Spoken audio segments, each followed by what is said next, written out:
दोस्तों के साथ कार में जा रही महिला को ब्लैकमेल कर बलात्कार का प्रयास किया गया। यह घटना कोराडी थाने के तहत बोखरा में हुई। पुलिस ने आरोपी युवकों के खिलाफ छेड़खानी का मामला दर्ज किया है।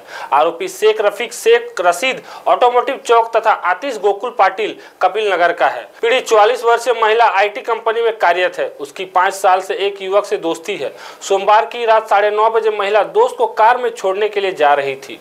बोखरा परिसर में दोनों ठहर गए, वहां कार में बात कर रहे थे। उसी वक्त रफीक और आतिफ वहां पहुंच गए।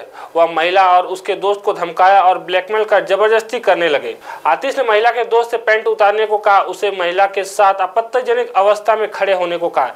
इसकी क्लिपिंग भी बना ली। रफीक अश्लील बर्ताव करके महिला से रुपए मांगने लगा। इसी बीच महिला ने पुलिस को सूचना दी और पुलिस आगे की जाँच कर रही है।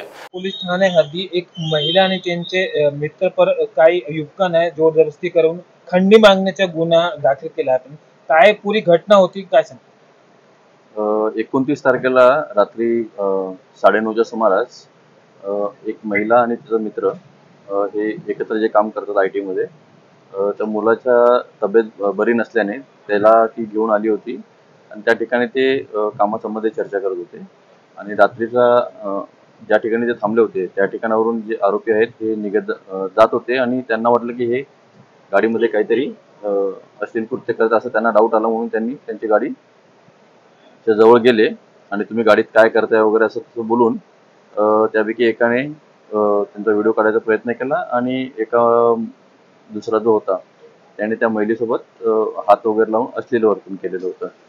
त्यानंतर त्या जो मुलगा होता त्याने त्याच्या मित्रांना फोन केला। त्याचे मित्र लगेच त्या ठिकाणी पोहोचले आणि मग ते जे 2 मुलं होती आरोपी, त्यांचं एकाचं नाव आहे रफीक शेख आणि दुसऱ्याचं नाव आहे आतिश पाटील म्हणून। हे दोघे यशोधरा नगरमध्ये राहणारे आहेत।